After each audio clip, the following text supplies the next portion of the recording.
Dakizuen moduan, jaialdi honetan gustukoena duguna, ikasteaz gain, telesaien kulturaren inguruan hausnarketak egitea da, analisiak egitea eta batez ere elkarren parte hartzea sustatzea.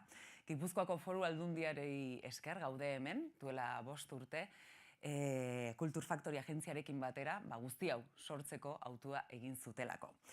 Y ayer dimos la bienvenida a esta 5ª edición por todo lo alto con un estreno estatal de mano de Movistar Plus, El Inmortal. No solo disfrutamos del primer capítulo, que yo ya estoy deseando que llegue otoño, porque hasta otoño no podemos seguir viéndola, así nos dejan con la miel en los labios, pero aprendimos muchísimo, aprendimos sobre todo de unos profesionales fantásticos y nos reímos mucho también. Quienes estuvisteis ayer nos echamos unas risas, que es lo que hacemos también en Crossover, aprender divirtiéndonos.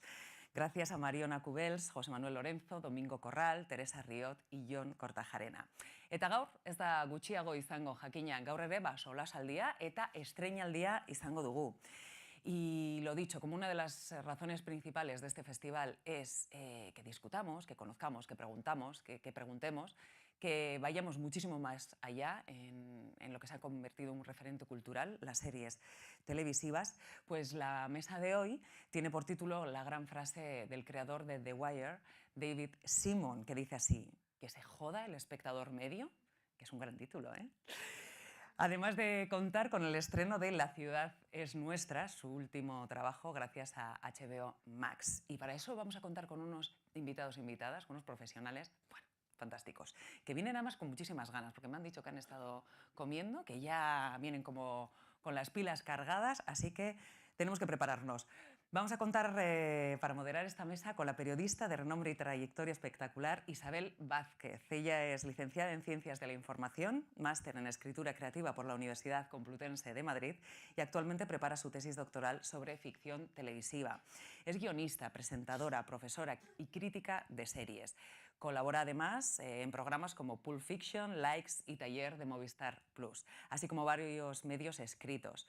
En 2015 publicó Me llamo Peggy Olson, el retrato de una auténtica heroína entre los Mad Men, y guionizó y presentó Escríbeme una serie.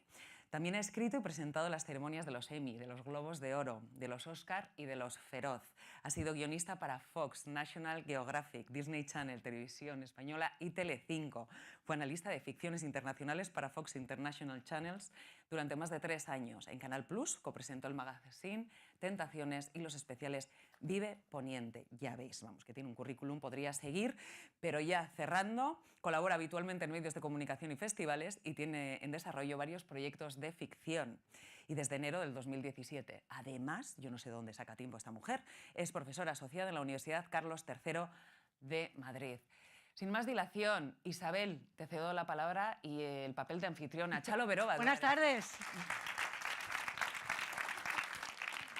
¿Qué tal? No sabía que lo iban a leer todo. Me pidieron digamos, un resumen de lo que hacía y pensaba que alguien lo editaría, que es aburridísimo.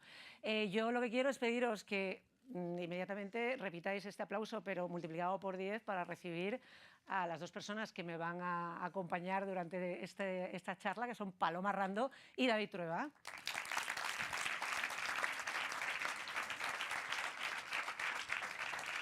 Como si estuvierais en vuestra casa.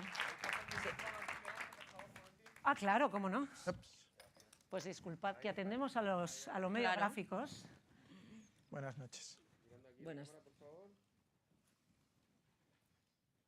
¿Señaláis a cámara, por favor? ¿A esa o a ti? ¿A esta?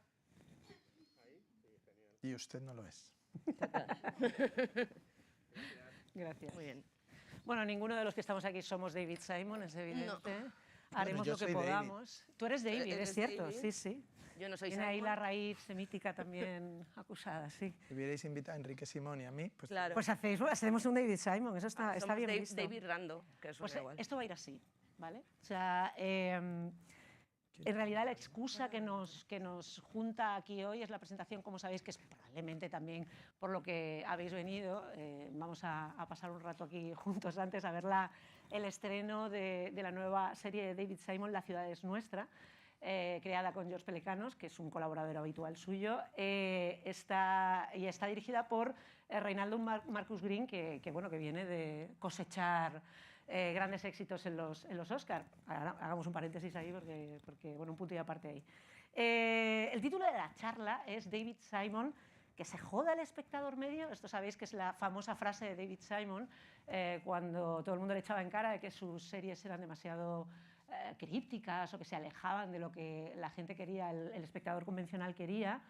Pero formulada, lo suyo fue una afirmación, lo nuestro es una pregunta, que no es que nosotros queramos cuestionar a David Simon, que le tenemos ley, creo que en eso coincidimos todos, pero él es muy de discutir. Y eso pues está también en la esencia de lo que él escribe, no solamente cómo se manifiesta. Y nosotros también somos muy de discutir los tres. Sí. Ellos dos van a... Yo quería hacer el chiste con la serie del escenario es vuestro. O sea, igual que la ciudad es nuestra, el escenario es vuestro. Con lo cual, esto más que intentar moderarlos, lo que voy a intentar es aderezar un poco la conversación de alguna manera o guiarla, que al final va a ser bastante fácil, seguro. También nuestra intención es reflejar de alguna manera o hacer una reflexión utilizando a David Simon de cómo ha cambiado la tele y el audiovisual en estos 30 años, que ya es fuerte lo que ha pasado.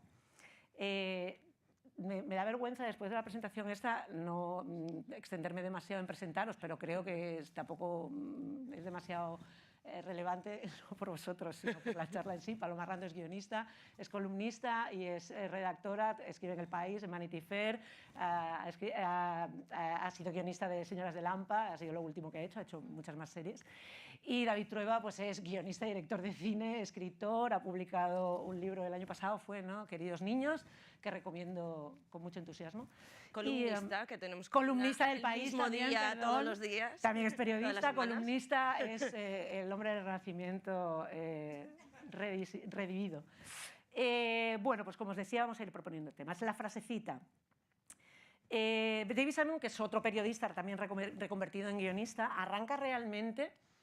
O sea, digamos que se supone que su carrera arranca como homicidio, pero en realidad no arranca como homicidio, porque homicidio él tiene el buen criterio de esperar a que esté él un poquito más baqueteado, y él empieza realmente escribiendo en Policías de Nueva York, que hace un capítulo que arranca la segunda temporada, que por otra parte es simbólico, porque Policías de Nueva York es la serie que empuja de alguna manera la televisión en abierto al cable, porque es la que va a intentar demandar cambios en la televisión en abierto de Estados Unidos. Pero yo quería empezar por, ¿qué recordáis en el caso de David, de la tele de los 90?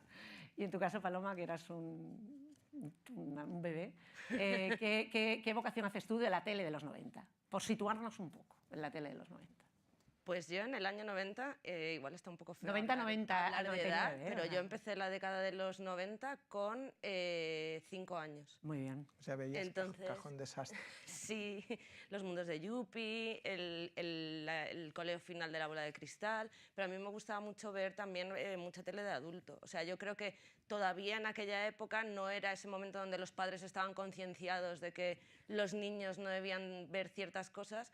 Por ejemplo, una tía mía siempre se acuerda de que yo le contaba los capítulos de Hombre Rico, Hombre Pobre, que hacían reposiciones y que yo era un mico y me dedicaba a eso. Entonces, evidentemente, mucha tele generalista, el 1, 2, 3, todo tipo de programas. Hola Rafaela, que me acuerdo mucho de Hola Rafaela, de ese momento de esperar al lado del teléfono a ver si llamaba a Rafaela. Y bueno, y al final de la década de los 90 es verdad que, o sea, yo la empiezo niña, la acabo adolescente, y sí que tengo un recuerdo muy, muy claro de... Bueno, era muy seguidora de Friends, pero sí que recuerdo el estigma de no haber tenido nunca Canal Plus, que yo era algo que quería siempre, y en mi casa les parecía... La televisión de calidad. Claro, aquí también teníamos, digamos, en mi ese casa anhelo. les parecía un lujo total, entonces yo sí he sido esa persona que se ha quedado siempre viendo un poco el borroso, el codificado del Canal Plus, tratando de adivinar qué es lo que había. O sea... Sí, sí, o el de los viernes por la noche era cuando era el porno, pero el resto de días eran películas. Entonces sí, tengo un poco ver Frasier, Seinfeld y Friends, pero claro, con retardo, porque evidentemente los capítulos de estreno eran los que veían la gente que estaba abonada. Claro. ¿Tú, David, qué recuerdas más así Pues de ficción? en los 90 para mí ya, claro, como soy mucho más mayor, era mi edad de oro en la televisión, porque fui... A ti incluso te quitaron un programa. Exactamente, eso iba a decir, sí. que amenazaba con ser una edad de oro y fue un desastre, como siempre. Dirigí el peor programa de la semana, claro, entre el 93 y el 94, pero recuerdo, curiosamente, que yo me quería dedicar al cine y después de vender el primer guión que se hizo de una película mía, me fui a Estados Unidos a estudiar guión de cine. Y en Estados Unidos descubrí la televisión un poco como posibilidad de oficio, porque yo no había pensado en ningún momento trabajar en la televisión, digamos, haciendo ficción. Y allí conocí, en mi clase había un chico que se llamaba Jesse Alexander, o que se llama todavía, Jolín. y que luego fue guionista de Alias y estas cosas, y que era su íntimo amigo de Santa Bárbara, de que eran pequeños, era un chico que fuimos al cine un par de veces con una gorra y un chupa chup y una botella de agua, siempre llevaba, que se llamaba JJ. JJ Abrams. Y entonces este nos daba mucha envidia porque acababa de vender un guión de una película que se llamó luego Forever Young. No sé de qué me hablas. Con Mel Gibson. Con Mel Gibson. Con Mel Gibson, a la que Es había que solo sido vi en el mujer cine. de James L. Brooks, Sí. de Polly Platt, bueno, mujer de Bogdanovich y coproductora de... Sí, Polly Platt. Bueno, el caso es que ahí, gracias a ellos, conocí a unos agentes, porque yo estaba escribiendo entonces un guión para clase y este Jesse me presentó a unos amigos suyos agentes. Y entonces me propusieron si quería escribir un episodio. Es una forma como muy habitual, presentar un episodio de una serie como si fuera Un spec. Eso es un trabajo. Y entonces me acuerdo de la serie que me propusieron, que era Doctor en Alaska, que era una serie Joder, macho. que era buenísima. Ahí. No, pero esto no quiere decir que yo hiciera nada en Maravilla. Doctor en Alaska. Ya, pero... Y me acuerdo de decirles, pues no la he visto porque en España no se emitía todavía. Y sí que recuerdo que mientras vivía allí me enganché a Seinfeld. Entonces, para mí los 90 son Seinfeld un poco, sí. Pues mira, Seinfeld, en el año 93, cuando arranca David Simon, esto no está preparado, pero es completamente cierto, es el final de la temporada 4, que es un especial en el que George y Jerry hacen un piloto y es un buen ejemplo porque es una cosa que rompe realmente la estructura de esto, porque es un especial de 1 hora. O sea, dura más que de lo habitual. Justo después de Seinfeld se emitió el capítulo final de Cheers, que congregó a 80.5 millones de espectadores, que son audiencias completamente inverosímiles ahora. Y se emitió durante esa misma semana el piloto de Frasier, ¿vale?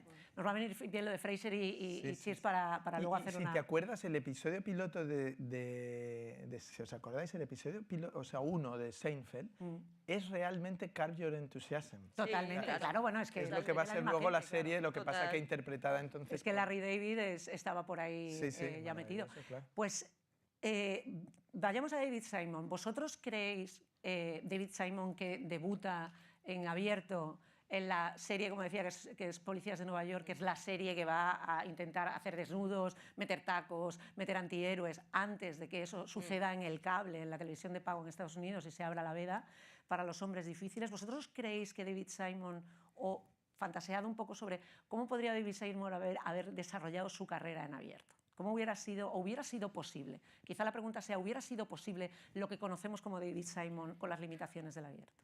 Habría sido a lo mejor más parecido a Steven Bocco, ¿no? Que Claro. habría sido un poco Marshall Herskovich, estos que habían sido muy, muy aventureros dentro de la tele. Hill Street Blues es una gran serie, o sea, es decir, aunque fuera una serie semanal y hecha... Es la serie que lo cambia todo, antes de Policías de Nueva York. Serie magistral, claro. Habría sido algo así, me imagino. Sí, habría sido difícil porque también yo creo que David Simon se lleva un poco mal con la serialidad. O sea, con el hecho de episodios semanales, multitrama, o sea, un poco lo que hacía Bochco, o sea, lo que inventó él, la multitrama, el cruce tal. Yo creo que él es menos de trama y más de personaje, de alguna manera, entonces le hubiese tocado darle un poco de vida. Es curioso porque ahí, a propósito de las narraciones unitarias, y esto es que es un dato, es que me parecía tan divertido, lo tenía que rescatar, sucedió lo de Waco y un mes después ya habían hecho una TV movie, en el año 93, sobre lo de Waco, lo de aquellos, ¿acordáis? Lo de David Corey, que le prendieron fuego y todo lo demás, o sea, así eran... Estaban esperando que sucediera. Estaban esperando que sucediera para tal. Waco, que era el precedente de Donald Trump. Total. Sí. Pues cuando él hace The Corner, que es el año 2000, vamos a dar un salto, homicidio, o sea, hay que decir que podríamos tirarnos un montón de tiempo, pero es cierto que a pesar de que es mucho David Simon, no es una serie creada por David Simon, entonces asumimos que la importancia que tiene digamos, de alguna manera para empujar su carrera, pero lo primero que él escribe para televisión, siendo el jefe, de alguna manera es The Corner, que enlaza con esta idea tuya, que creo que escribías un artículo el otro día, de cómo él tiende a esas narraciones unitarias, es una miniserie con pocos episodios, y empieza uno de los grandes temas, que es también el de homicidio, que es el tema de la droga, y su lucha contra la guerra contra la droga de Estados Unidos, que no ha funcionado. Digamos, ¿cómo analizáis vosotros la figura de Simon como Pepito Grillo todo el rato de lo que está mal en Estados Unidos a través de su obra? A mí me parece muy curioso porque cuando David Simon vendió The Corner, bueno, The Corner, para quien no lo sepa, es un libro que escribió a 4 manos con Ed Burns, con su colaborador, sempiterno colaborador. Ed Burns era detective de policía y él había sido periodista que había pasado un año completo junto a una unidad de homicidios de Baltimore, y de ahí escribió el libro en el que luego se basó Homicidios. Y cuando escribieron The Corner, o la idea que se plantearon cuando hicieron The Corner era, nosotros hemos contado esto desde el lado de la policía, ahora lo queremos contar desde el otro lado. Pero de hecho David Simon ya tenía la idea de The Wire. Lo que él quería vender era The Wire, y HBO le dijo, no, The Corner. O sea, queremos esto, queremos que nos cuentes esto desde el otro lado. Supongo que también es una manera de testar a un creador de alguna manera principiante todavía, o al menos en las lides de la televisión por cable, darle unos pocos episodios para ver cómo se maneja y luego saltar a The Wire. Pero a mí me parece muy curioso ese ejercicio, simplemente ya ni siquiera como narrador televisivo, sino como narrador sin más, de oye, he estado contando esto desde este lado, pero ¿qué está pasando al otro lado? ¿Por qué no me doy la vuelta y me quedo aquí en esta esquina y conozco a los paisanos a los que luego viene la policía a perseguir o a detener? Que también entronca mucho con la serie que va esta noche. Efectivamente, sí. A propósito de esa parte toca pelotas un poco digamos, de conciencia en Estados Unidos, ¿cómo lo ves tú, David? Bueno, a mí me parece que es un personaje en el que es clave la carrera periodística. O sea, yo creo que él es un periodista, y en particular un periodista de sucesos y un periodista de local, es decir, son dos cosas que van a ser muy importantes luego en todas sus series. Porque él se da cuenta, yo creo, como le pasa a otra gente, de que las tramas, digamos, con elementos reales es mejor si derivan en ficción, porque la ficción te permite hacer una condensación de la realidad, encontrarle muchísima más... un elemento de complejidad mayor que si te dedicas a hacer estos seriales un poco siguiendo a una unidad de policía o siguiendo incluso algún caso real donde tienes que respetar obviamente la presunción de inocencia y sobre todo no escapar, digamos, de lo que las personas han sido o han hecho. Entonces él se da cuenta que trasladar a la ficción lo que conoce de los bajos fondos, por llamarlo de alguna manera, le permite hacer un periodismo yo creo, de muchísima entidad editorial, porque a partir de ahí yo creo que casi todo su trabajo es muy crítico. Tú has dicho la expresión tocapelotas, bueno, pues es lo que... Con admiración. Es lo que, sí. No, y lo es en el sentido de, claro, de una posición liberal norteamericana que es crítica con las teorías represivas que habían tenido tantísimo éxito en el tiempo de Reagan y que habían destrozado grandes ciudades norteamericanas por, primero, la desaparición de los servicios públicos, enviar a todas las personas que tenían problemas psicológicos o problemas de drogadicción a la calle sin ningún sistema de... Entonces eso genera unas bolsas de delincuencia que Estados Unidos no había tenido nunca y que ya va a arrastrar siempre con la mafia, digamos, del menudeo de la droga y su ciudad, Baltimore en particular, es una ciudad hundida prácticamente por la droga. Entonces, ese va a ser un gran tema, pero luego, curiosamente, lo vuelve a hacer, ya hablaremos de otras series que lo hace con otros elementos. Con otros elementos. Centrándonos, antes de entrar en The Wire, porque es verdad que hay esa segmentación de homicidio ha hecho los polis, ahora vamos a hacer, digamos, las víctimas de este fracaso social, del pacto social y del pacto o del compromiso político. Y luego se va a juntar todo y lo va a diversificar, lo va a ampliar en The Wire, pero son los temas, ¿no? Pero centrándonos un poco en la estructura de Corner, que a mí es una obra que me gusta mucho, que es una tragedia, o sea, realmente es una tragedia. Antes has hablado de la imposibilidad de romper el propio destino de personas que están abocadas a un futuro que es terrorífico. Entonces, en ese sentido, ¿cómo entronca, o cómo veis vosotros cómo entronca y cuál es la propuesta que de alguna manera también es rupturista en lo creativo, de donde venimos de las narraciones sobre la droga? Porque estamos en el tercer año de Los Soprano, que es una comedia, o sea, quiero decir, es un tratamiento de la mafia lúdico hasta cierto punto, y tenemos una larga tradición, desde los 70 sobre todo en adelante, de cine que tiene que ver con narcos, policías corruptos, políticos corruptos, drogadictos, o incluso una estilización, si me apuras, durante los 80 y en los 90 hay ejemplos de, pues eso, de cierta, no diría yo sublimación de la droga, pero sí que hay unos elementos. Sin embargo, lo que hace David Simon no es traérselo a la calle y mostrar cómo, digamos, veis vosotros esa evocación de alguna manera, o esa comparación. ¿Qué es lo que aporta David Simon?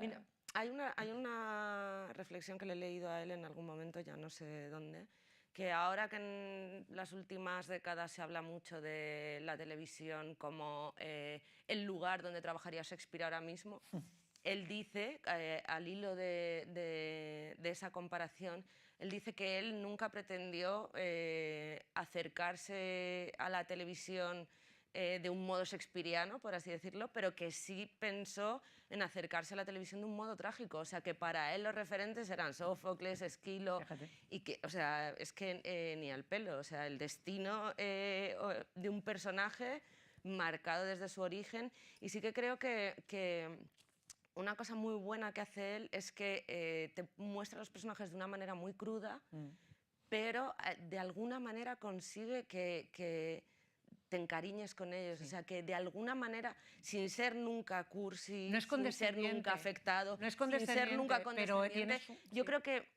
consigue darle cierta dignidad a los personajes que hace que, incluso en las situaciones más sórdidas, uno los comprenda, y eso sí que te acerca mucho a personajes que de otro modo no veríamos como tal en la televisión. Total. Sí, estoy de acuerdo. Es que no ocurre ni que añadir. ha quedado. Es que nos adentramos por tiempo, lo estamos haciendo de forma cronológica. Llega The Wire en 2002, que es una de las catedrales, podemos estar de acuerdo, de la televisión, ya no contemporánea, sino atemporal. ¿Cuál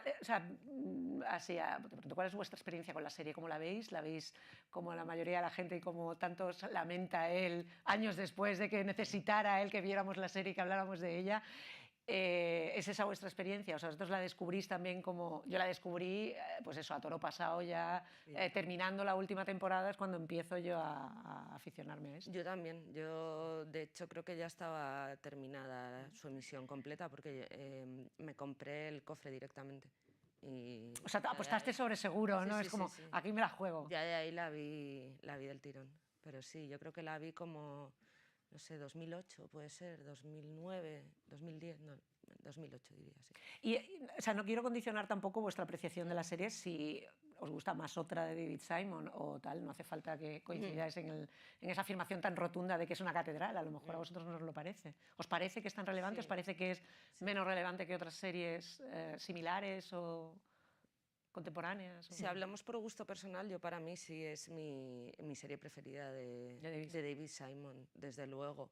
Creo que es una serie difícil en cualquier caso. Creo que no es una serie que te invite directamente. O sea, hay series que ya te hacen pasar y te dicen ven, y creo que The Wire es ardua. Yo creo que la empecé un par de veces o 3 veces y hasta que ya entras, todo el mundo tiene un momento en el que entra. Yo creo que entré antes, pero sin hacer spoiler, para mí el momento es la mancha de tinta en el sofá. Entonces, También es el mueble que no entra. Sí, eso también. El de para adelante, para atrás, Y las están bolsas montando de la oficina Ikea, para y las adelante, para bolsas atrás. de Ikea de Magnulti, que era como, qué cosa tan Pero yo, reconocible. fíjate, yo creo que a partir de cierto punto la serie se vuelve como un elogio convencional. O sea, creo que es más Sí. los primeros episodios, pero luego es una de polis y cacos. O sea, no tiene mucho misterio ni tiene mucha dificultad. No sé qué piensas tú, David. Bueno, pertenece, yo creo, a esa televisión atmosférica, ¿no? Que se permitían hacer, especialmente en HBO, ¿no? Al principio. Más que ninguno. Sí, yo recuerdo que vosotras también habéis estado con él, que veníamos hablando antes, pero que hice un acto con él en una universidad en Barcelona.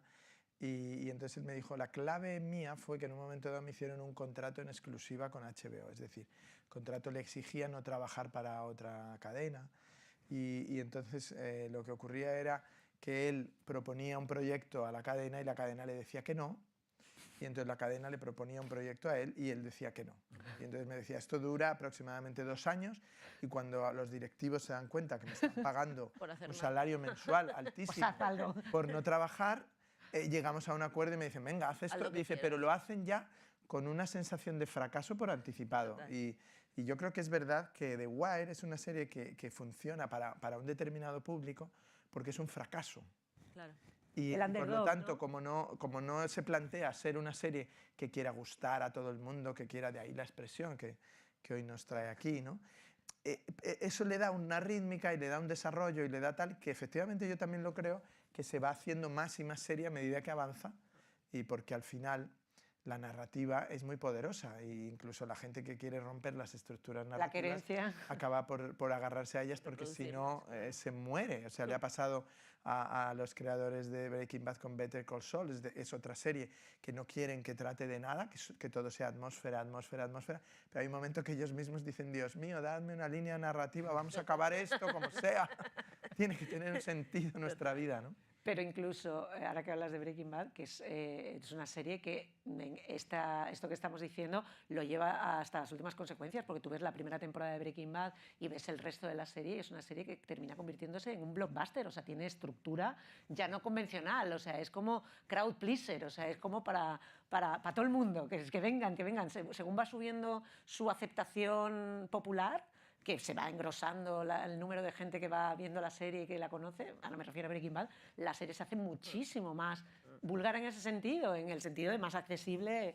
En el caso de The Wire, de nuevo, volvemos a esta idea que tú decías de lo de la narración unitaria, que aquí se ve mejor que en ningún sitio, siendo una serie, pero que cada una de las temporadas tiene el gran tema, esos grandes temas que a él le parece que están mal en Estados Unidos, que es pues eso, la droga de nuevo, los derechos de los trabajadores, la política, la prensa y la escuela, y la educación, que es la escuela, ¿no?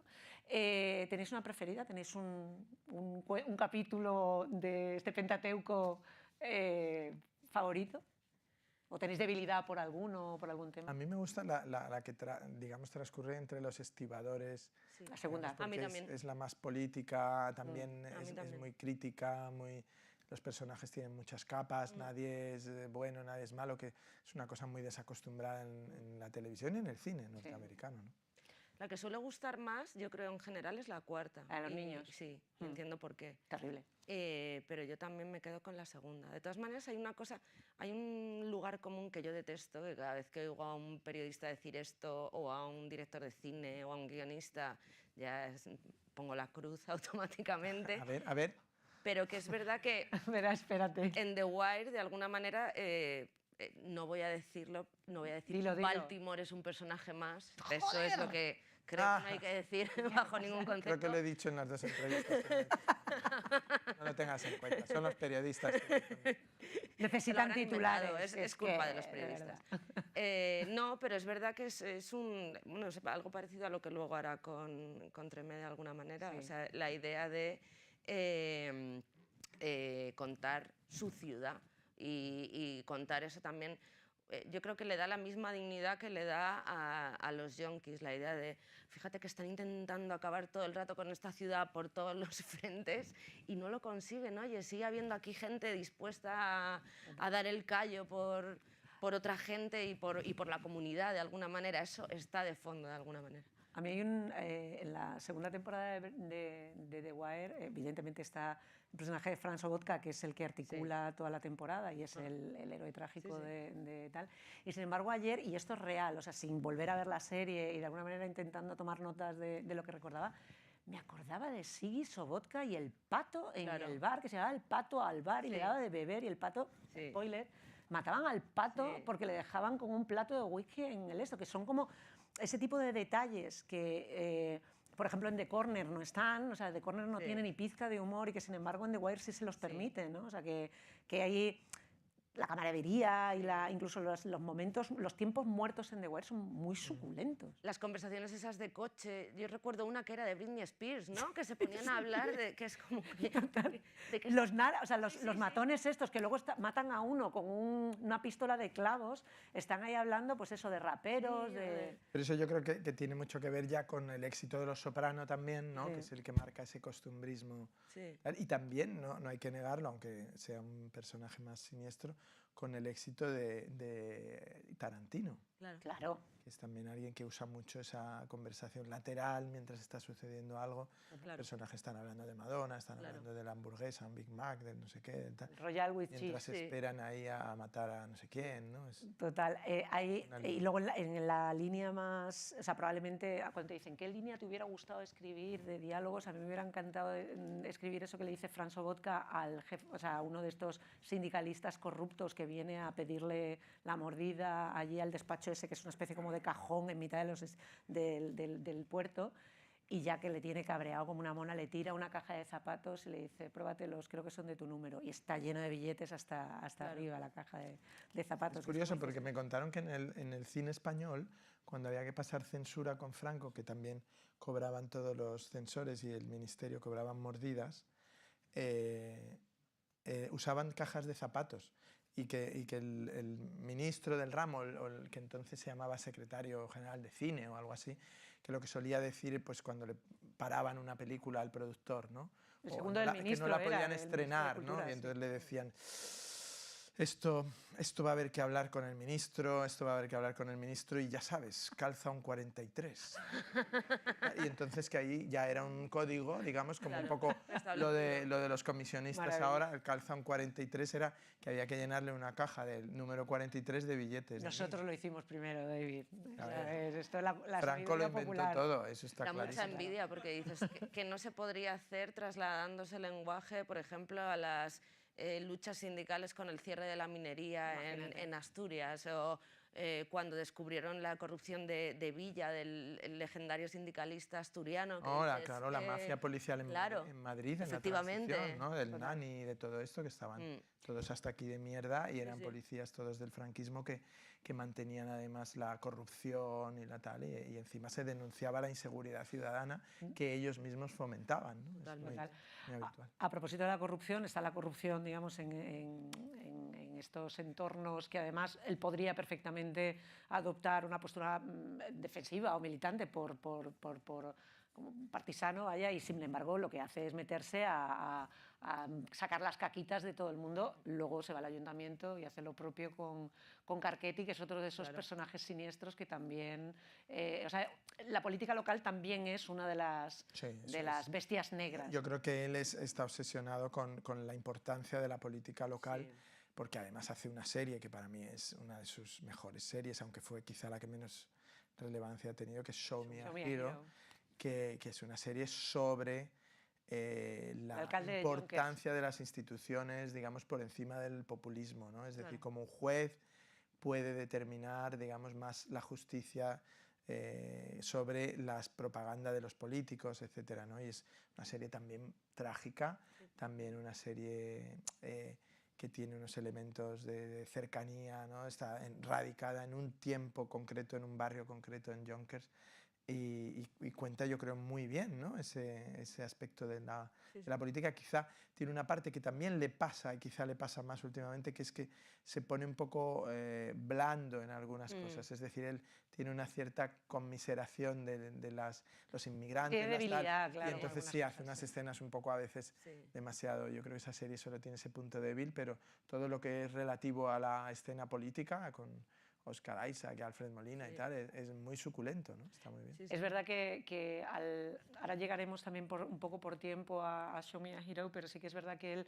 No, he hecho este salto porque No, pero estaba genial, mirando el genial. reloj y Sí, digo, ya Dice, no me va a la dar gente tiempo de querrá llegar ver a la el que me episodio, gusta, a la que más me gusta. No, Vamos a pero contarlo. abundando en lo que tú decías, creo que es verdad que él utiliza, como va a estar, o sea, Show Me a Hero, si no recuerdo mal, estamos todavía en los últimos años de la presidencia Obama, y digamos que es una época más templada para él, y eso, o sea, eso influye, al final influye porque todo te provoca, y él utiliza esto de alguna manera, como al ser los 80, como algo simbólico de que no pretende ser una acusación directa, que luego va a ser mucho más clara con otra de época como La Conjura contra América, por ejemplo, que es directamente una acusación a tal, pero que lo hace como, digamos, desde una postura un poquito más templada, si quieres, ¿no? O sea, que el guachisco este de Show Me a Hero es un poco un personaje simbólico y no una representación de algo que estés viendo, es como algo más general. Yo creo que de todas maneras que la idea de Show Me a Hero la tenía desde mucho Sí, era antes. un proyecto anterior. Un proyecto que eso también es una cosa muy curiosa de ver con los creadores televisivos, bueno, y en el cine pasa lo mismo, de largo recorrido, ¿no? Cómo hay historias que no sacas este año, ni sacas dentro de 5 años, ni sacas dentro de 10, pero de repente consigues levantar dentro de 15. O sea, de alguna manera tener ese bolso como de Mary Poppins, del que uno va sacando proyectos que en algún momento... O la saca otro y dice, mierda. Sí, sí. ¿Sabes? Es como... Total. Estaba, por completar un poco el tema de The Wire, la cuarta, que es la de los niños, es verdad que tiene ciertos puntos en común con The Corner, porque tiene esa figura que él siempre ha dicho que es un personaje que conoce de Baltimore, que él recrea en diferentes momentos, que es un crío con el que trabaja en un momento determinado y que termina como termina. Hay muchos críos de destino trágico en la cuarta temporada de The Wire, y ahí es verdad que lo que tú decías, que se pone ñoño en algún momento, pero salva a uno, salva a dos, el resto es carne de cañón y aparte muy diversa, pueden ser asesinos o pueden ser yonkis, y no tienen misericordia ninguna con el destino de esto, porque evidentemente no funciona, ¿no? Y luego, por terminar, volviendo a lo que tú decías con la quinta temporada, que es la del periodismo y también la corrupción, el inventarse historias, que es también otro de los momentos que supongo que él habrá presenciado en alguna ocasión en su carrera. No conoce a Inda. ¿Cómo? Total, que no conoce a Inda, dice. A mí hay una cosa que me llama mucho la atención, yo creo que The Wire es el momento fundacional de él en este sentido, que es un tipo que escribe series que sabe que no están escritas para todos los públicos, o que su intención es precisamente el título de la charla, pero por otro lado es un tipo que ya desde el final de The Wire lleva muy mal, y lo hemos seguido viendo a lo largo de su carrera, lleva muy mal que no se le preste la atención que él cree que merece. Yo cuando lo entrevisté era en 2013, fue en Avilés, en el Festival Celsius, y me acuerdo nada más entrar, no, soy de Vanity Fair, España, lo primero que me dijo es: eres la primera persona de Vanity Fair que me entrevista en toda mi carrera.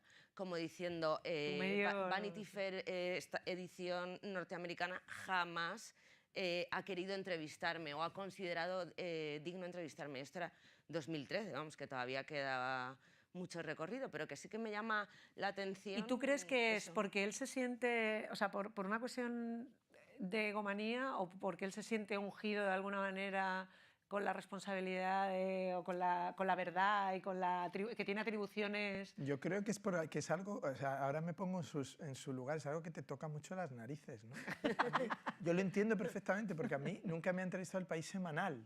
Bueno, no me lo creo, venga me toca ya. las Eso hay narices. que arreglarlo ya, David. Sí. Te entrevisto Incluso yo. trabajando en Eso es anteriores falso, de toda falsedad, no me lo juro, creo. y voy vamos. viendo números y números, digo, ahora entrevistan a este y a este y a este. No me lo Se va creo. desarrollando una especie de bola gigante que Me encantaría que fuera toda una conspiración. y entonces piensas todo el rato, que te nombraran en ¿habré hecho acrósticos. algo? Sí, Estoy en alguna lista. Han considerado que los domingos España Claro. no puede escucharme, ¿no? Tú los Y miércoles. entiendo ¿no? perfectamente que el tío diga, Vanity Los Fair, martes. cago en sus muertos, nunca me han Sí, sí. ¿Pero es entrevistado. en serio? No me lo creo. ¿En serio? ¿Nunca? ¿Sí? ¿Jamás? Sí, sí, sí. Nunca lo hubiera dicho. De hecho, hubiera dicho que era reincidente. O sea, que Claro, Pero he nunca han muchas propuesto veces. hacer Una vez un la amigo- saga, la familia. O sea, me parecen temas que yo propondría mañana si yo fuera. Ah, mira, por ahí Sí que sería una claro. excusa para meterme en Claro. una con Fernando, pero... Con todas las fotos, el Claro. sobrino, No, ¿verdad? el esto. Jonás, todos. Un día un amigo para consolarme me dijo, bueno, piensa que Almodóvar ha tenido 18 portadas. Y dijiste, ¿dónde está el Bueno, consuelo? Entonces no, Consuelo. cuando haces tu jerarquía cinematográfica, por ejemplo, por solo hablar del cine, siempre pienso en eso. 18 portadas del País Semanal contra ninguna. Ese es tu lugar. A ver, escritores... David, recuérdalo. Es que te digo, porque como cineasta en un momento determinado, sí, como escritor, en No, País ninguna. Semanal no va a suceder. Sí, el País Pero, Semanal bueno, sí, tiene te un saca un escritor Cercas, tranquilamente. ¿En la prácticamente cada portada? semana. Ah, vale. Cada semana, sí, sí. No, Que- no digo que sean españoles todos, pero hay... Ana Iris Simón ha estado en el País Semanal. Pasemos no quiere decir a- nada. Bueno, no. Nos estamos pero yendo esto por la venía rama. al cabreo de... Era por justificar al pobre David que no quedara como un pobre idiota, Ya. porque es Total. una cosa No, que no, no, todos- yo no creo que sea un No, yo idiota. no yo creo No, creo que esta la cosa de pregunta- vanidosa. A ver, hay gente, con o respecto sea, al puede vanity. ser una combinación de ambas. Sí. O sea, puede ser que él realmente crea que lo que él defiende tiene que ser No, es que tal, tiene y él toda lo la hace razón. con una solvencia que no tiene Es más importante, otra claro. persona. No, y yo, a ver, creo otra cosa además de todo esto, que es que él también, aparte de los medios, ahora con esta nueva miniserie, sí decía, bueno, y ya dentro de 5 o 6 años la gente hablará de ella, como Sí, de esto ese es la broma. retardo. Y es verdad que levantar una serie, hacer una serie es una cosa muy ardua, es una cosa muy dura. Entonces, es verdad que si uno va temporada tras temporada, que es más de un año de trabajo y de trabajo duro, y el reconocimiento llega 5 años después, pues entiendo que hay ahí un delay entre el esfuerzo que tú has empleado en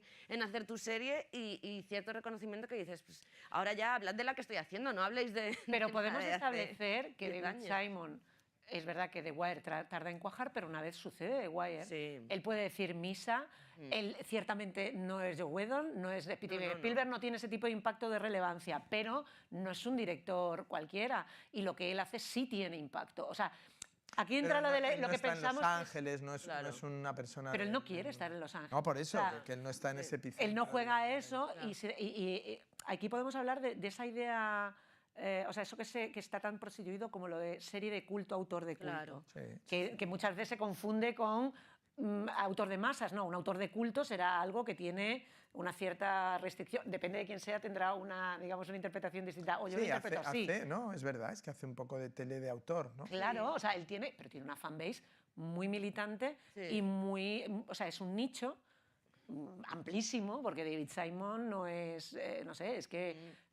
Pero es un poco como David Lynch después de Twin Peaks, ¿no? Claro. O sea, tú tienes No es pa' todo el un mundo. éxito televisivo mundial, un tal, pero eso no significa que la industria televisiva considere que seas de fiar. Ya. O sea, eso ha sido Ya. un accidente, eso ha pasado, Pero es a verdad- partir de ahora cada vez que Pero tenemos David algo Lynch no sabemos se que ajusta, o sea, David Claro. Lynch es una Pero anomalía en la televisión. Es Total, verdad, que, es verdad que él además puede presumir, porque en aquella época que la santísima trinidad de la televisión por cable eran los 3 David, en realidad el único David que ha prosperado él. profesionalmente en la televisión es él. Totalmente. Los otros De hecho, dos... Milch, el Milch, pobre, lo que pasó, pasa, y bueno, James. Milch lo que le pasa, y Milch antes de que lo que le pase, Sí, porque sí, sí. David Milch no es que ahora el pobre esté enfermo y, No, no, y no. ya A no ver, si va pueda, a ser una pero es que cuestión de David ya- Milch era el señor que se ver, sacaba si va la a ser- chorra por la ventana cuando estaban escribiendo, o sea, que, A ver, si va a ser la maldición de una tontería. llamarse, de Total. llamarse David, ¿no? Cuidado, cuidado. Tanto lo de David y Goliat, que nos Claro. decían de niños, ¿dónde has verdad, dejado a aquí Goliat? todo Cada vez que re- ibas a la panadería, hombre, ¿dónde has dejado a Goliat? Y resulta que Goliat siempre Sí. te gana. Estoy Total. tentada con estas referencias que está sacando en ir directamente a la conjura Total. contra América. Te Hombre. diré, o sea, es como, pero Yo vamos creo que de a... todas No, maneras... peor aún, ese día en Barcelona me contó ya, y creo que la puso en marcha o intentó ponerla en marcha con Mediapro. Le la de la preguntamos guerra civil. qué serie, que le pregunté qué serie quería hacer, que tal, y me dijo, tengo un proyecto sobre la guerra civil Yo creo que española. Y yo dije, Movistar- Ah, sí, ay, eso lo ha Dios dicho, mío. así eso ahora. lo ha Digo, ¿a dónde has contado- ido a parar? Eso lo ha contado mil Sí, veces, yo lo de creo los que en Movistar brigadistas. están Mediapro han buscando De estado- los brigadistas, exactamente eso, así. Sí, cada sí, vez sí. que viene la intenta Lo colocar. cuenta, claro, pero no consigue levantarla porque él no se podía hacer idea de lo cómo imposible somos que es en hacer Aquí en eso España, la serie son los brigadistas. Sí. Y él lo propuso con gobierno del Si PP. se entera, era como, si se entera que acaban de cancelar una, que ya estaba preparada, imagínate. busca financiación Vamos pública, vete a hablar con el Es muy ministerio, fuerte. ya verás qué risa. A presentarle Sí. a Sorogoyen. O sea, que te quejas de Estados Unidos, pero luego dices, venga, vente a España unos meses y ya verás, tío, David. De todas maneras, yo creo que el verdadero huérfano o la persona con menos crédito de los albores de la televisión por cable como hacedora de grandes series, para mí es un nombre que es muy importante en la televisión en abierto también, que es Tom Fontana. Hombre, O sea, claro, por supuesto. Que es todo- el tío que a él le enseña, según Total, es la David persona Simon, que le enseña a David Simon todo, Todo. en Homicidio, y que luego es el creador de Oz, que nunca entiendo por qué siempre... Arrancamos nos en Los saltamos- Soprano. Claro, porque siempre arrancamos en Los Soprano y no arrancamos en Oz. Y un tío eso, súper prolífico, también con una carrera muy extensa, que es capaz de hacerte un cable, pero también te hace tele en o porque nos abierto. saltamos, sigue soñando y vamos directamente a Sexo en Nueva York. Efectivamente. Pero ni siquiera en esas lides, porque Sexo en Nueva York todavía sigue siendo considerada, mal que nos O pese a Larry todos, Sanders. la comedia sigue teniendo de alguna manera ese prejuicio a la hora de ser convertida en grande, y más aún comedia femenina. O sea, yo me acuerdo una vez que, no sé, Qué cómo macarrada. tuve una discusión de, es que claro, ¿cómo vas a comparar Los Soprano, que eran mafiosos, con mujeres que se iban de compras? No, obviamente. Tontería, qué barbaridad. Sí, sí, sí. Entonces, Por seguir el hilo se nos irán ocurriendo más cosas, pero estaba pensando que Generation Kill, que es del año 2008, que es justo lo que hace después, que rompe de alguna manera, Simon dice, y esto es gracioso, siempre ha dicho que es la serie que más se parece a lo que él tenía en la cabeza cuando concibió la serie. Es verdad que es una serie también a partir de un libro ajeno, que tiene que ver, o sea, que cuenta estas campañas de los empotrados, se llama, de los periodistas empotrados en la Segunda Guerra de Irak, en los convoys. Y es verdad que siendo un proyecto ajeno consigue dotarlo de que suene a Simon, de que sea una serie suya, o sea, se la apropia. Y tiene que ver sobre todo en una cosa que se desarrolla durante todos estos años de The Wire, que es esa camaradería entre los compañeros, o sea, que es una cosa de la que él habla, que está en el libro, y que él traduce a su propio lenguaje, que creo que es algo que es muy rico. No sé si vosotros tenéis esa... Sí, de alguna manera sí, de alguna manera hay esas series bélicas que te llevan a... Porque, sin parecerse en nada, Band of Brothers también es un poco ese estilo. Incluso por llevarlo a algo remotamente diferente, pero también de años similares, Roma también tiene un poco de eso. Entonces sí, que es verdad, pero que suena a Simon. O sea, siendo que podría ser lo que tú dices, una miniserie más, como todas estas, en este caso de Camaradas y tal, pero o sea, ellos hablan y parece... O sea, podrían estar perfectamente en una esquina de Baltimore hablando de menudeo, no sé, es súper curioso. Sí, sobre todo sin dirigir jamás un episodio, ¿no? Sí, eso es. Y a propósito de esto de Generation Kill y esta idea que él dice de qué es lo que más se parece, probablemente porque después de The Wire, o para cuando sucede esto, a pesar de que The Wire no había tenido el impacto que él deseaba, pero sí que se le da cierta margen para que él haga de su capa un sayo. Ya estamos en 2008, que ya es un año como para, digamos, ya llevan unos cuantos el cable en apogeo y tal, y la televisión ya ha tenido ese 2004 en el que estas grandes series en abierto también cogen lo heredado del cable y hacen como una generación gloriosa de la televisión en abierto. Mi pregunta es, ¿vosotros creéis que podemos datar alrededor de esto, de ese momento en el que ya la tele tiene que ser un estímulo constante? O sea, como que necesitamos que cada serie sea la cojoserie. O sea, es como, ¿qué te parece? Obra maestra. O una puta mierda, pero no hay un término medio, ¿sabes? Es como, hemos empezado a atribuirle unas propiedades... No sé si hay un momento en el que esto sucede, o es una sensación mía, ¿no? Tengo la sensación de que quizás se traslada al mundo de las series lo que había en el mundo del cine, ¿no? O de la música, que es un espíritu, digamos, de análisis y de crítica ya muy más adulto, más maduro y más importante. Y entonces la opinión genera, yo creo, eso, pero me da la sensación que entre el público no existe todavía esa especie de radicalidad. Yo creo que la gente degluten la televisión a una velocidad impresionante, se lo tragan todo y no, es decir, no están en guerra sobre esto es mejor que esto otro, esto tal. Yo creo que la gente come como platos de pasta sin preguntarse si mamá la hace mejor que papá, o sea, es pasta, tío, venga, vamos, comen todo. Y es verdad que sí, que hay una esfera crítica en la que podríamos estar nosotros como profesionales y como aficionados y tal, que sí, que discute mucho si es mejor Tremé, que no sé qué, y si es tal, pero a mí me da la sensación que la gente se lo traga todo y dice, a ver, ¿cuántos capítulos son? 12, venga, pues 3 tardes. Yo creo que la década definitiva para ese tipo de análisis han sido los 10, o sea, los 2010. Creo que 2004 efectivamente es el gran año donde de repente pues Shonda Rhimes, que todavía seguimos viendo Anatomía de Grey, Perdidos, Mujeres Desesperadas, o sea, de repente 3 puntales muy claros.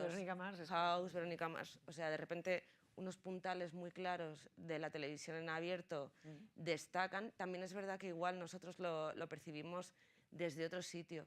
Yo me acuerdo mucho, el otro día lo estaba hojeando, no me acuerdo por qué, el libro de una de nuestras amigas que está en el público, la cultura de las series, de Concepción Cascajosa.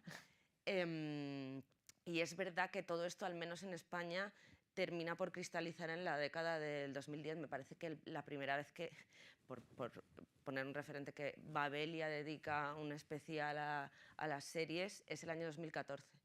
Que es verdad que hasta esa época más o menos nosotros teníamos de alguna manera más referentes de televisión en abierto en España que se despreciaban por parte de la crítica. Me acuerdo una crítica que cita Conchi también de Marcos Ordóñez, de Isabel, en la que parece que se justifica a la hora de estar viendo hablar en una serie en abierto, cuando ahora casi estamos en el otro lado. O sea, ahora de repente reponen, yo qué sé, Máquina Baja, que me encantaba, en la 2 y ahora habría simposios. O sea, ahora ya sería epistemología de... Total. Entonces sí, yo creo que eso llega a España un pelín más tarde. ¿En Babelia te han entrevistado? En Babelia sí. ¿Babelia? No, pero Babelia no hace entrevistas así. ¿Alguna? Hombre, sí, cuando es un lanzamiento. Te han sacado, quería decir. Orhan Pamuk. No, me hacen críticas, pero no entrevistas. Pero no, ahí ya no, con eso ya no, porque eso es la élite. No, pero sí que es verdad, yo eso lo viví porque, claro, yo soy... O sea, yo me acuerdo del momento en el que hice ¿Qué fue de Jorge Sanz? Claro. Y entonces es precisamente... Es el 10. Es el 10, sí, exacto. Y es un el año momento en el que se produce esa especie de vergüenza, Total. ya que se les debería haber caído la cara unos años antes de que Canal Plus en España dice, pero cómo nosotros teniendo esta suscripción que teníamos no hacemos y esta ficción empresa propia. y tal, no hemos hecho ni una nada. sola serie, no hemos hecho nada. Entonces, me proponen una TV Movie y en una comida y yo les digo que no, a Miguel Salvat y a Alex Martínez Roig, que ahora Miguel está en HBO. Y entonces yo les digo, no me interesa y tal, no sé qué. Y entonces me dicen, oye, pero nos han dicho que estás haciendo una serie con Jorge Sanz. Y yo digo, no.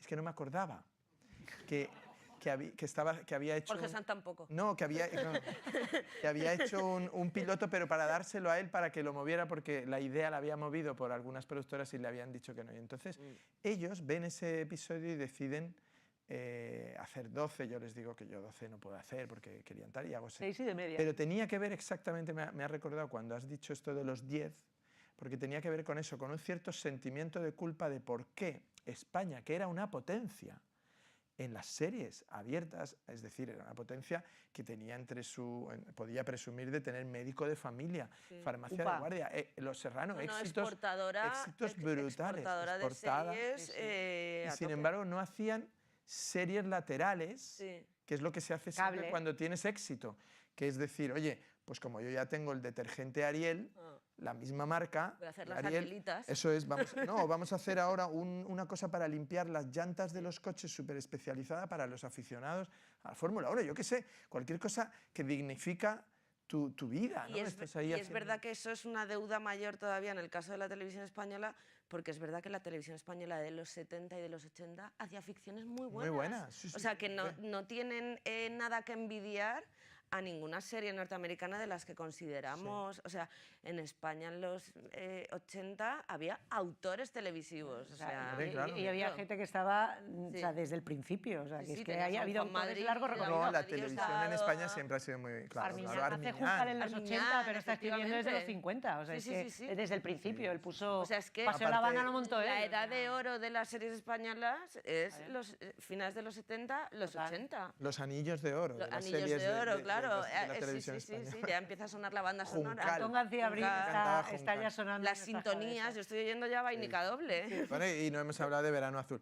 Pero quiero Claro. decir que era curioso porque teniendo éxitos tan morrocotudos, Sí. no existía el espacio para un poco la marginalidad y tal, que fue pues el sitio donde yo me parapeté, hice 6 episodios ahí y ya está. Desde luego, Y también como en la época del peor programa de la semana, inmediatamente vino la rebaja. las puertas cerradas y todo. Me hace gracia porque esa Afuera, cometida del afuera. 2010 de Canal Plus, porque era Canal Plus Sí. todavía, tuvo esas 2 manifestaciones y se acabó. acabó. Se acabó, Crematorio, esto hay que claro. Se acabó. venderlo, no vamos a hacer más por ahora. Y todo el mundo, pero ¿cuándo más? Fueron No. muy elogiadas. Y luego, o por sea, otra fueron parte, series y luego por otra celebradas. parte, remitiendo al título de esta tarde, no tenía nada que ver con que se joda el espectador medio, eran series que eran de cable, suponían un reto en lo narrativo porque rompían las estructuras que en ese momento, acordémonos, que eran férreas, o sea, que eran muy inamovibles en lo que se estaba haciendo en ese momento, no en la tradición de televisión en España, pero no eran... No, o sea, no pretendían echar al espectador, eran a partir de una de las figuras No, pero populares eran- más aglutinadoras de los últimos 40 años. Claro. ¿Por qué no? ¿Quién? ¿Jorge David, o sea, Jorge. Bueno, sí, pero quiero No, decir, David, era ¿verdad? un meta, eso sí que era un metaverso. Sí, bueno, pero tenías un nicho ahí muy amplio. Bueno, Era no un sé, caladero bastante... ellos habrían estado más cómodos si lo hubiera interpretado un actor de éxito, haciendo de Jorge. fingiendo que le iba mal, que es Ah, lo que muy bien. eso sí se hace mucho. Qué horror. Pero el problema es que como hacías la serie de un actor al que le Que iba fue mal, de Imanol Arias. protagonizada por un actor al que le iba mal, los de la cadena decían, joder, no podríamos hacer esto con Mario Casas para que Claro. lo vea la gente, porque Pero con Mario claro, le Casas iba mal haciendo de porque Jorge nadie Sanz, tenía, sí, claro, Mario. nadie tenía ningún interés en ver a Jorge. Entonces, claro, la propia cadena decía, hombre, esto estaría muy bien, pero si tuvieran algún interés en ver a Jorge. Y entonces yo decía que entonces no tendríamos una serie Claro, sobre sobre que nadie eso. tiene interés en verle. Claro, Y un así, y así trabalenguas. se acaba, estas discusiones se acaban muy bien. No sé si alguien me está haciendo señas, sí, disculpadme, pero mejor verlo. ¿Cuánto tenemos? Decídmelo en alto, 10. da igual, estamos aquí 10. en confianza. Perfecto, bueno, pues... Minutos. Cuando 10 minutos y estamos en... Sí. Estamos en Nos queda el 2010, 70% fenomenal. de su carrera. Os lo dije. Hemos hablado de Tremé. Iba a suceder Tremé, 2010, que es la serie más Sí. serie, yo creo que es la serie más serie, la serie que Sí. arranca y dónde va esto, no tengo eso que tú decías, esa acotación. Claro. Y luego, por otra parte, ¿no os parece que Tremé, dentro de que es sobre el Katrina, sobre la inoperancia de la reconstrucción del Katrina y el dejarlos desasistidos y ese momento, Janet Leigh, que se muerte John Goodman en el principio, pero no es una serie luminosa hasta cierto punto, Sí, dentro de, mucho. y quizá lo más esperanzador y lo más luminoso de la obra. No sé, en mi opinión, A ver, hay que volver o hay que Pues contar la igual, música. hay que contar cómo surge Tremé. Que surge cuando David Simon precisamente estaba en Policías de Nueva York. O sea, surge 20 años antes porque David y uno de sus compañeros de la serie querían hacer una serie sobre Nueva Orleans. Uno de ellos tenía casa en Nueva Orleans y vivía entre Nueva Orleans y Nueva York. Y David Simon iba muchísimo a Nueva Orleans como fanático de la música. Entonces se pasaron durante 20 años diciendo, tenemos que hacer una serie sobre Nueva Orleans, pero ¿desde dónde? ¿Qué contamos? ¿Cómo tal? Y lo gracioso de eso es que cuando pasó el Katrina dijeron, ya lo Ahora tenemos. la Que excusa de digo, irnos allí a a tomar gumbo. tuvo que destruirse, tuvo que verse arrasada Nueva Orleans para que ellos encontraran una manera de enfocar la serie.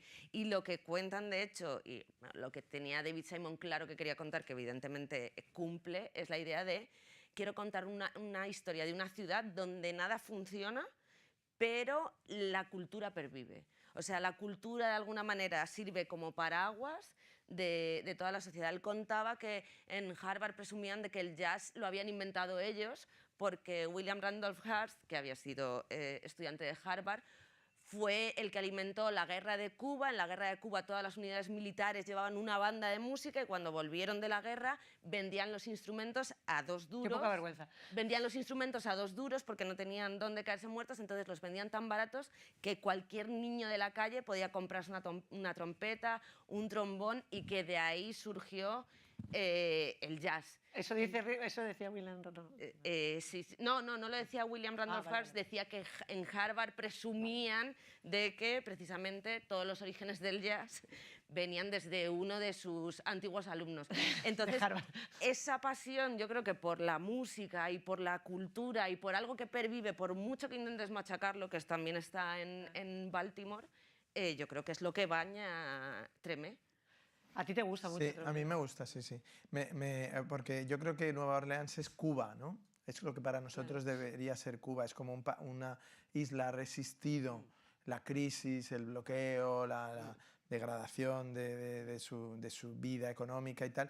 Y sin embargo ha mantenido vivo el arte y ha mantenido sobre todo viva la música, más que ningún otro de sus artes. Pero viva a niveles que son prácticamente imposibles, ¿no? de encontrar parangón, ¿no? Play for the money, sí, sí. Y entonces, claro, yo qué sé, cuando la gente ve Buenavista Social Club, ¿no? Pues es un poco el deslumbramiento ante eso, a decir, pero toda esta gente con este talento están abandonados, machacados, exiliados dentro de su propia tal, como mucho tocando en unas bodas o en unos tal, gente, ¿no? Que son maravillosos. La monedita. Y entonces, claro, Nueva Orleans es eso. Yo recuerdo siempre un viaje que hice a Nueva Orleans, que quizá por eso me gusta tanto Tremé, porque a mucha gente Tremé le parece demasiado como bien intencionada, ¿no? Como una especie... Y es que, claro, es una serie sobre la reconstrucción, del abandono, ¿no? Pero yo recuerdo que allí todas las noches íbamos a 2 o 3 locales donde tocaba gente de 80, 85 años, ya fuera blues, ya fuera Dixie, ya fuera tal, maravillosos, que tú decías, pero ¿quiénes son estos tíos? Sí. Son buenísimos y además solo el hecho de que esté tocando el trombón y la batería un tío de 85 años y tal, ya es meritorio, ¿no? Cuando en realidad deberían estar en silla de ruedas y con tacatá y tal, pues estaban ahí. Y me acuerdo perfectamente de ir en un taxi y el taxista me llevaba a un club de esos y el taxista me dijo, claro, era un club de música, y me dijo, ¿a usted le gusta la música? Y dije, sí, sí me gusta, sí. Y me dijo, pues el domingo tenemos la banda de los taxistas, ¿por qué no vienes y tal? Y yo dije, no, es que el domingo voy a ver a Fats Domino a las 8 de la tarde a no sé dónde. Y me dijo, no, si nosotros es a las 12 de la mañana y además te damos de comer y tal.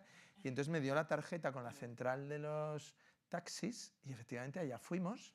Será un capítulo de Tremé realmente. Abrieron pusieron los vivido, taxis en círculo, abrieron los maleteros, sacaron las trompetas, los clarinetes, los trombones, los timbales, tal, y la gente empezó a sacar cosas de comer, tal. Y entonces tú, claro, si has conocido eso y tienes la posibilidad de hacer un homenaje a eso, hay que hacerlo. Y gracias a Dios que David Simon lo hizo. Es que de hecho otra cosa que cuenta es que los esclavos, en tiempos de esclavos en Nueva Orleans, daba igual si tu amo era francés o era español, muchos descendientes de españoles, el domingo lo tenías libre para tocar. O sea, era esa concesión que había, o sea, que imaginaos. De las ventajas de la religión, nos vamos a tener que saltar de alguna manera de nuevo la conjura contra América, porque me veo en el dilema de cuál es el último las tema. Ventajas de la religión, no, la religión consistía en que el domingo se les recordaba a todos que estaban... lo que tienen que hacer es aceptar la esclavitud del resto de la semana. No, la religión no les ayudaba pero nada. pensaba un poco, solamente por hacer un comentario de pasada, te digo de broma. Cantad, de la conjura contra América, que era una propuesta quizá más... A mí me gusta muchísimo la serie, me gusta mucho la novela, pero digamos esa confrontación, esa oferta en el momento Trump era como muy evidente, o sea, es como una cosa, y que luego sin embargo tenía una parte un poquito más fina que también tiene del tema de los barrios y de los guetos y de las reducciones y de el apilar, que al final entronca con los temas de David Simon tradicionales, sean los años 40 reimaginados o sea el Baltimore de los 90 o de los 2000, ¿no? Al final escoger a gente por su propia condición y apartarla de lo que la gente no quiere ver, ¿no? Bueno, es que la novela de Philip Roth ya quería ser un comentario, digamos, a la actualidad hecho a través de una especie de simulación del tiempo pasado, ¿no? Entonces venía, digamos, era perfecto, ¿no? La idea de como un héroe de la aviación, como Lindbergh, una persona tan popular. Si os dejáis engatusar por esto... Puedes seducir a toda la población y curiosamente se cumplió la profecía y y es lo que pasa. Y a propósito de la coyuntura histórica, al final ha resultado así, no era mi intención, pero no quiero saltarme de Deuce, que creo que es la última, decidme si me he saltado algo, porque ya he dejado de leer las notas y vamos un poco Yo las tengo aquí. a calzón quitado. Pero de Deuce no hemos hablado de ella, no vamos a decir Nueva York es un personaje, pero sí que... Times Square es un personaje. Times Square en los años 70 es un personaje, pero sí hay esa intención de involucrar de alguna manera el territorio, que también es algo muy de Simon, Orleans, tal, no sé qué. Pero yo tengo la sensación, yo voy a decir lo que, digamos, mi impresión y luego a ver si vosotros lo veis igual o tenéis, digamos, una opinión distinta. Esto empieza en octubre de 2017, como una serie sobre la historia del porno, protagonizada por James Franco, por partida doble, que tiene como una voluntad casi de transgresión de los tiempos puritanos en los que estamos, de confrontar la creación del mundo del porno profesional que luego se va a desarrollar en los 80. Esa es la premisa con la que recibimos esto. Es, insisto, octubre del 17. Ya. En noviembre del 17 ocurre lo que ocurre. Me Too, ¿no? Y en las temporadas siguientes, que sí se desarrolla en esos momentos, y hay una tercera temporada, la serie cambia, de hecho, durante la segunda temporada, y va progresivamente enfocándose en los personajes femeninos, hasta terminar siendo una serie sobre una directora pionera en el mundo del porno, una universitaria dropout que se mete en tal... Sí. A ver, esto es, según vuestra opinión, un condicionante de la circunstancia que termina por reescribir una historia que a mí me gusta mucho de Deuce, creo que está muy bien resuelta, o no le he leído nada en contra, era el plan, siempre fue el plan desde el principio. ¿Qué creéis vosotros? Yo he de decir que desde el principio los personajes que más atractivos me resultan de la serie son los femeninos. O sea, el personaje de Maggie Gyllenhaal es especialmente complejo y tiene muchos matices. Total. Y el resto de prostitutas a las que se va abordando siempre me parece que tiene evidentemente un conflicto de personaje mayor una prostituta que un chulo o que el dueño de un bar. Entonces, de alguna manera, hay algo que David Simon ha contado alguna vez, que es que tanto a él como a su equipo de guionistas, formado por muchos novelistas y gente de mucho recorrido, les daba mucho pudor escribir personajes femeninos. Algo que ahora siempre te preguntan a la inversa, de no, pero es que...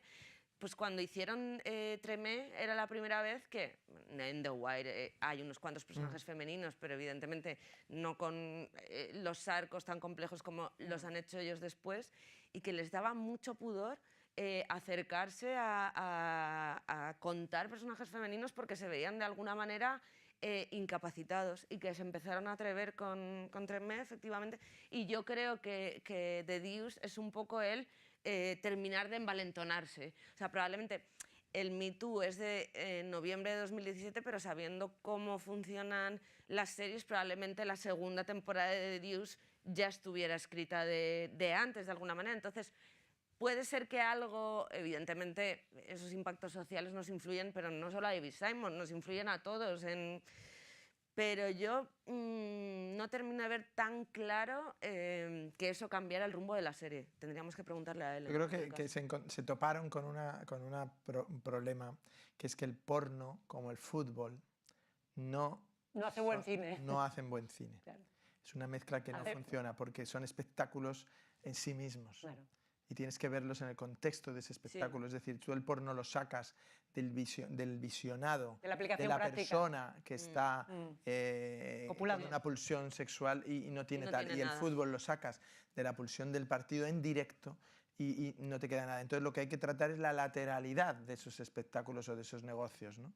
Que tienen muchos parecidos. Las dos cosas. Y claro, esa lateralidad hace que al final acabes yéndote a esos personajes más traseros, pero yo creo que el problema de base es que si tú quieres filmar el porno y además no puedes hacer porno porque por razones obvias tienes actores y tal, que por mucho que quieras llegar o a intentar, yo creo que estuvieron bien entregados a hacerlo, pero se quedaban a medio camino. Es como cuando pones la cámara en un campo de fútbol y salen unos actores y dices, venga, haced que sois futbolistas, ya está mal, ¿no? Claro. Futbolistas tienen un grado pues de físico, de una Zopenkett también en algunos aspectos y tal, que es muy... Sí, que es muy difícil encontrar a unos chicos que han estudiado en Coraza o en Cristina Rota y decirles, venga, ahora tenéis que Pero hacer entonces mi personaje Jordi escupiría Alba. por, Pues por no la saben boca hacerlo. o se sonaría los mocos Eso, viendo exacto. No Esas tienen las cosas y referencias tal, sí, adecuadas. de tocarte los Yo huevos. estaba haciendo teatro cuando los demás estaban rompiéndose las espinillas en el campo. Y el porno es movida. igual, el porno es que es un espectáculo que solo lo puedes ver cuando tienes la pulsión de verlo, es que si no es una cosa como Ya. de Pues sí, cambiarse es de que de lo que acera. decías, es aplicación práctica y al final Claro. no hay necesidad de hacer Es otro arte. fracaso. Muchísimas gracias. Muchísimas gracias. Es que creo, hay preguntas, tenemos que ver el capítulo. Es que nos No, veo... Hay que Capítulo. verlo ya. Venga, vamos a verlo. Tampoco Muy bien. creo que Sin hemos más cubierto dilación, más o que menos se el decía tema. antes. David Truema, Paloma Rando, muchísimas gracias a Gracias a todos. vosotros. Isabel, Hemos pasado muy bien. Isabel. yo me siento aquí a verlo. Ay, gracias.